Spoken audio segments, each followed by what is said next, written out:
The remainder operator calculates the remainder of a division between two numbers using the formula. The remainder operator subtracts the product of the quotient and the divisor from the original number to get the remainder. The remainder operator can be applied to both integer and floating point values, allowing you to determine the remainder of various types of numbers.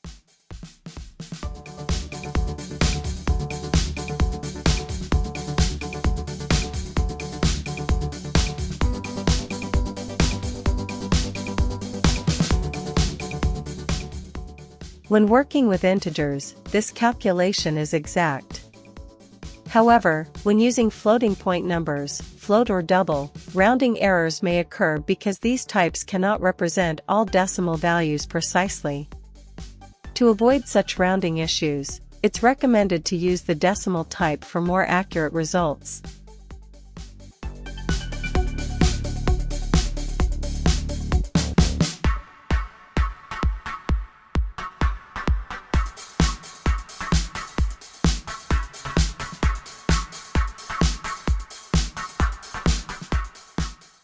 The remainder operator is useful for checking whether a number is even or odd. If a number divided by 2 has a remainder of 0, the number is even. Otherwise, it's odd.